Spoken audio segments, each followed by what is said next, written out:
Hey everyone, welcome to Advanced Exercise Physiology.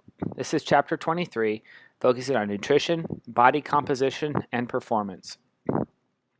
The objectives of this chapter are 1. To describe the effects of various carbohydrate diets on muscle glycogen and on endurance performance during heavy exercise. 2. To contrast the classical method of achieving a supercompensation of muscle glycogen stores with the modified method. 3. To describe some potential problems when glucose is ingested immediately prior to exercise and how these problems can be avoided. 4. Describe the importance of blood glucose as a fuel in prolonged exercise and the role of carbohydrate supplementation during performance. 5. To contrast the evidence that protein is oxidized at a faster rate during exercise with the evidence that the use of labeled amino acids can be inappropriate methodology to study this issue. 6. To describe the need for protein during the adaptation to a new, more strenuous exercise level with the protein need when the adaptation is complete. And 7. To defend the recommendation that a protein intake that is 12 to 15% of the energy intake is sufficient to meet an athlete's needs. 8. To describe the recommended fuel replacement strategies to use before exercise, during exercise of different durations, and following exercise. 10. To describe the salt requirement of an athlete compared to that of a sedentary individual and the recommended means of maintaining sodium balance. And 11. To list the steps leading to iron deficiency anemia and the special problem that athletes have in maintaining iron balance. 11. To provide a brief summary of the effects of vitamin supplementation on performance. 12. To characterize the role of the pre-competition meal on performance and the rationale for limiting fats and proteins. And 13. Explain why one must be careful in recommending specific body fatness values for individual athletes. For those of you taking notes, here is the outline to follow for this following lecture. 1. Carbohydrates, 2. Protein, 3. Water and electrolytes, 4. Minerals, 5. Vitamins, 6. Pre-competition meal, and 7. Body composition and performance. First, we want to start by looking at the recommended range of nutrient intakes. For carbohydrates, it is recommended that 45 to 65% of the calories come from carbohydrates. This meets the needs of the whole population. In addition, it addresses the specific needs of type 2 diabetics and also athletes who need more carbohydrates than the average person, with an average intake of only approximately 50% of the calories. The recommendations for fat are 20 to 35% of the calories, while the recommendations for protein are 10 to 35% of the calories. Now, looking at carbohydrate diets and performance, we see that muscle glycogen is depleted during heavy exercise, and that time to exhaustion is related to the initial muscle glycogen store. However, endurance performance is improved by a diet high in carbohydrates, which increases muscle glycogen and performance time.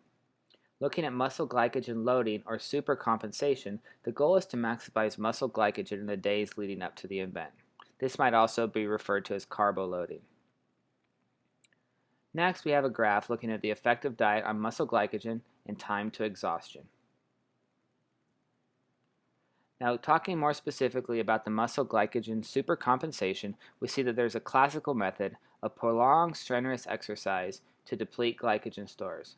We see that a high-fat protein diet for 3 days will continue into train, and then 90% of the carbohydrate diet for 3 days with inactivity.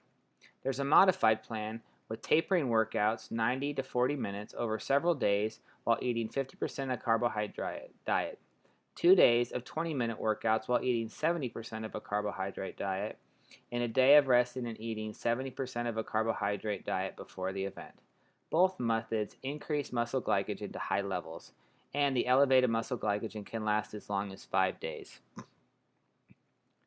Below are charts and graphs of the modification of the classical glycogen loading technique. Now, looking at muscle glycogen replenishment, we see that it takes about 24 hours to replenish muscle glycogen. This requires the ingestion of 500 to 700 grams of carbohydrates. The limiting factor is glucose transport across the cell membrane. Now, looking at the timing of glucose ingestion after exercise, we see that it should be initiated immediately after the exercise and repeated each 2 hours for 6 hours. When looking at the types of carbohydrates, we want glucose or glucose polymers, which are better than fructose. However, fructose may be better for replenishing liver glycogen. Also, including protein may increase glucose uptake. In summary, performance in endurance events is improved by a diet of high carbohydrates due primarily to the increase in muscle glycogen. When workouts are tapered over several days, while additional carbohydrates, approximately 70% of dietary intake, is consumed, a supercompensation of glycogen stores can be achieved. Now, looking at carbohydrate intake prior to or during a performance, we see that it improves performance by maintaining blood glucose. The rate of glucose used by muscles is approximately 1 to 2 grams per minute, while the rate of liver glucogenesis is only 0.2 to 0.4 grams per minute. This does not spare the muscle glycogen utilization and allows for maintenance of power output and lower RPE. Continuing, we see that carbohydrate intake prior to an exercise may cause a faster rate of muscle glycogen utilization and a fall in blood glucose during exercise. This is not dependent on the amount of carbohydrates consumed. As a result, the recommendations are high glycemic index carbohydrates lead to greater glucose and insulin responses. Hypoglycemia is quite variable. Also, to minimize risk of hypoglycemia, consume carbohydrates in the last 5 minutes before exercise or during warm-up. Also, the form of carbohydrates does not matter and should be left up to the athlete. Now, looking at carbohydrate intake during a performance, we see that carbohydrate ingestion can maintain plasma glucose even as glycogen is depleted. This delays fatigue and improves performance. Also, it can be ingested throughout the exercise or prior to fatigue. What we see is that 30 to 60 grams of carbohydrate per hour is required. There is 375 to 750 milliliters per hour of 8% carbohydrate solution, where greater than 8% of carbohydrate slows gastric emptying, and carbohydrates from glucose, sucrose, and glucose polymers should be used. In addition, the use of caffeine may increase carbohydrate oxidation, and adding protein may increase performance further. Finally, carbohydrate mouth rinse may improve performance. The chart below shows the blood glucose and muscle glycogen use during prolonged exercise. Please reference this diagram and chart in your book. Now, looking at carbohydrate intake post-performance, we see that glycogen synthesis is enhanced after exercise. This is due to increased permeability to glucose, increased glycogen synthase activity, and increased muscle sensitivity to insulin. Carbohydrates should be consumed immediately after exercise, where we look at 1 to 1.5 grams per kilogram within 30 minutes, and at 2-hour intervals for 6 hours following. In addition, high glycemic index foods are better, and the addition of protein may promote muscle protein synthesis. In summary, pre-exercise carbohydrate feedings are used to top off the body's carbohydrate stores. Individuals who experience symptoms of hypoglycemia should test different approaches to avoid this procedure. Muscle glycogen is depleted at the same rate whether or not glucose is ingested during prolonged performance. Also, ingestion of glucose solutions during exercise extends performance by providing carbohydrate to the muscle at a time when muscle glycogen is being depleted. Also, to restore glycogen stores quickly after exercise, carbohydrates should be consumed within the first 30 minutes post-exercise and at 2-hour intervals for 6 hours. Now, looking at the protein requirements during exercise, we see that it is determined by the oxidation of an individual amino acids, and the oxidation is affected by carbohydrate intake and provides no rationale for increasing protein intake during exercise. Also, the whole body nitrogen balance studies show that nitrogen excreted in the urine and sweat is dependent upon the training state of the subject, the quality and quantity of the protein consumed, the total calories consumed, the body's carbohydrate stores, and the intensity, duration, and type of exercise. This is all used to determine the protein requirements for the athlete. The chart and graph below show the effect of exercise on the nitrogen balance. And this chart shows the effect of the initial muscle glycogen levels on sweat urea nitrogen excretion. Finally, the effect of glucose on the ingestion on the rate of leucine metabolism is shown in this chart. Looking at the dietary goals for athletes, we see that the RDA of 0.8 grams per kilogram per day are met by a diet having 12% of calories from protein. Also, during endurance training, we see that the demand is again 0.8 grams per kilogram per day for light to moderate exercise, but increases to 1.2 to 1.4 grams per kilogram per day for high intensity exercise. Looking more at strength training, we see that the requirement is 0.9 to maintain strength, while 1.2 to 1.7 grams per kilogram per day is needed for adding muscle mass. The average athlete intake is 16% of the calories come from protein, or 1.5 grams per kilogram day, and that 10 to 18% of calories from proteins in vegetarians. Now, the timing of protein intake for the maximal effect when looking at exercising sees that muscle protein synthesis occurs after a workout, and it is enhanced when amino acids are available within 1 hour. As far as protein sources, whey protein, which is from milk, is digested more rapidly than casein or soy. We also see that casein protein from milk provides sustained amino acid response, and that milk is a good post-exercise drink. Looking at the carbohydrate plus protein that may be better, we see that the insulin response happens from carbohydrates. So if we look at how much protein is needed, we see that 25 grams is enough, and that 30 to 45 grams of protein plus 70 to 84 grams of carbohydrates has been suggested.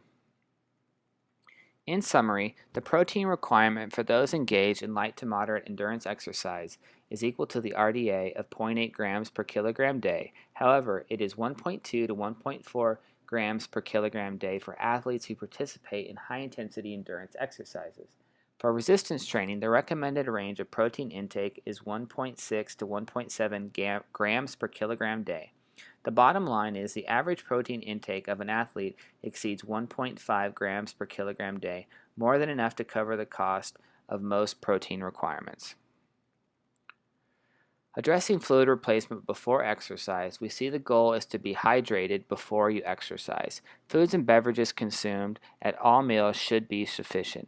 If additional fluids are needed, slowly drink beverages at least 4 hours prior. In addition, drink more fluid if the urine is dark or none is produced in 2 hours prior. Also, sodium in beverages or salted snacks help retain fluid.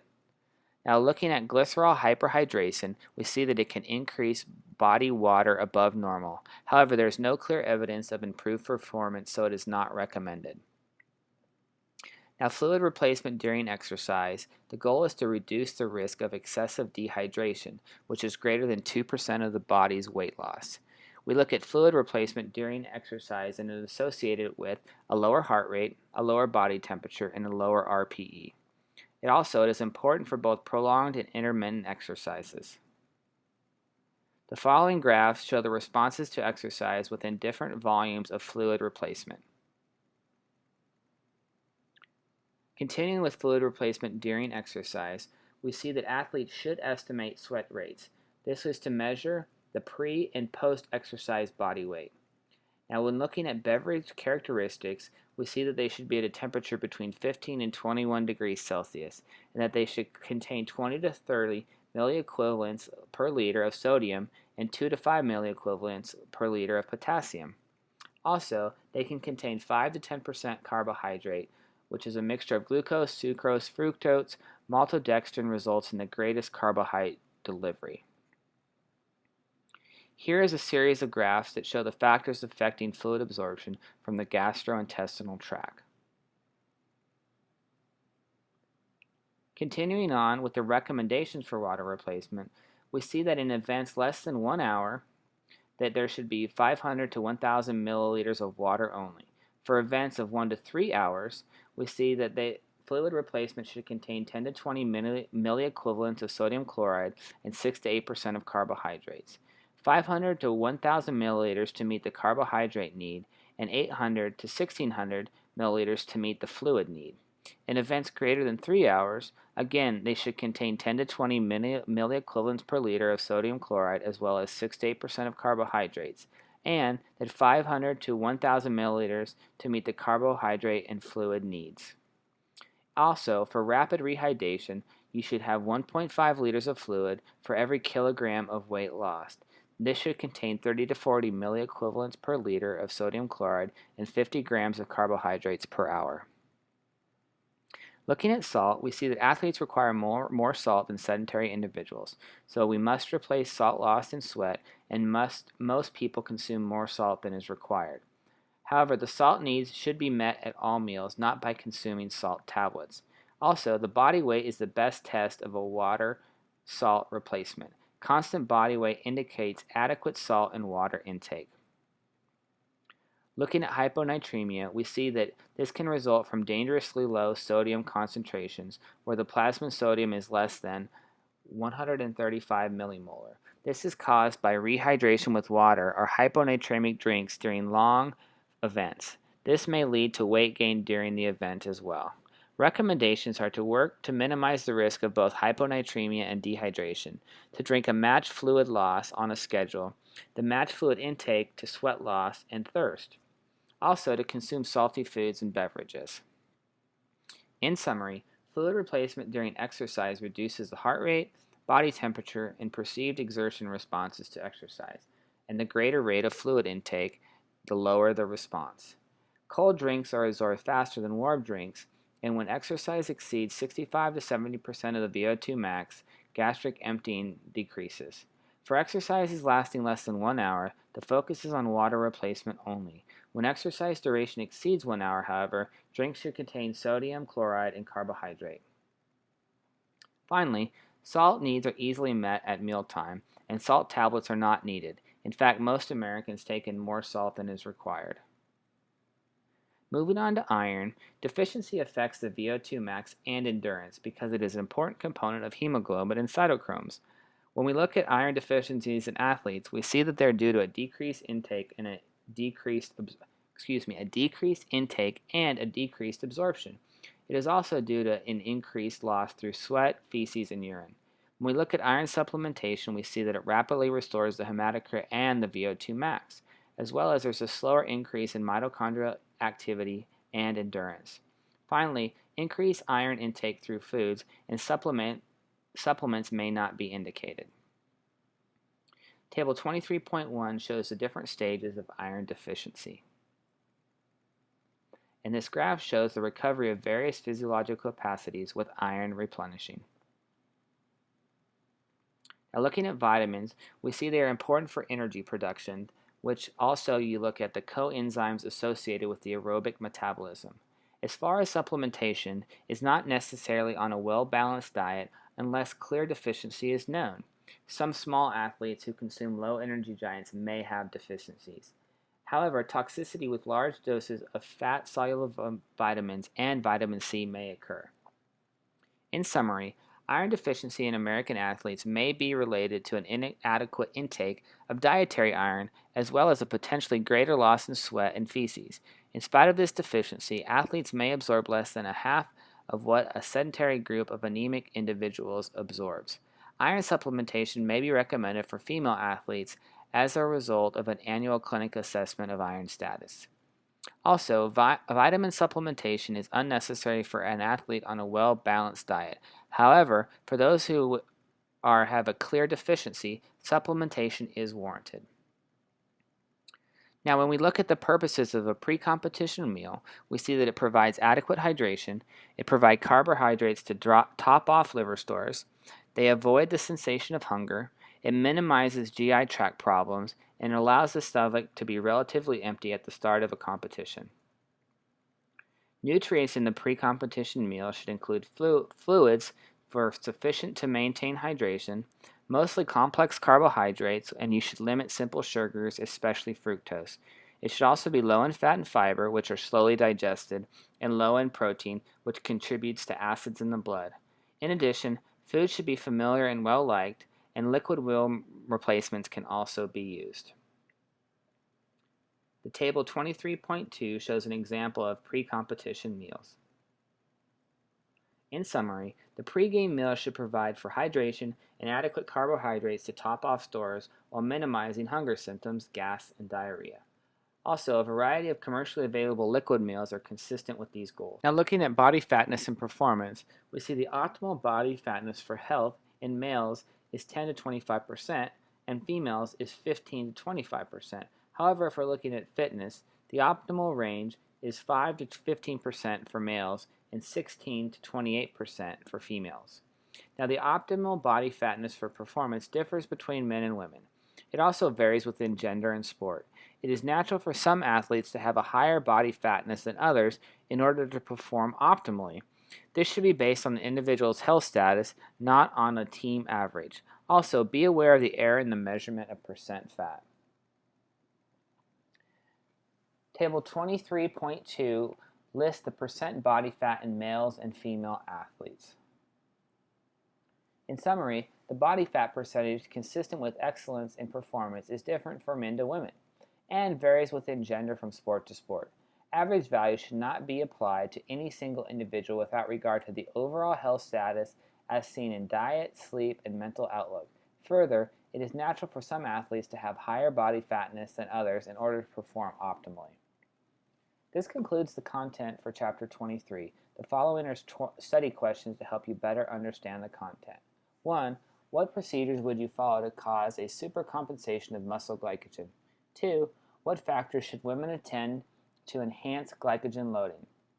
3. How could glucose ingestion prior to exercise actually increase the rate of glycogen depletion? Also, what could be done to minimize this effect? 4. Does carbohydrate ingestion during exercise slow down muscle glycogen depletion, and does it improve performance? 5. Is the protein requirement of an athlete higher than that of a sedentary person? Also, should protein intake be increased? Explain. 6. What would you recommend to an athlete to reduce the chance of dehydration during exercise? 7. How does the fluid replacement strategy differ from short to long races? 8. What factors contribute to iron deficiency in female athletes? Also, what can be done to address these factors? 9. Does an athlete need additional vitamins for optimal performance, and why? 10. What are the primary considerations for a pregame meal? And 11. Given a champion female distance runner with a fat percentage of 17%, what should you consider before recommending that she decreases her percent fat to 15%? This concludes Chapter 23, Nutrition, Body Composition, and Performance. Please reference this lecture in the text if you have any additional questions or to study further. And as always, feel free to email me with any questions. Thanks.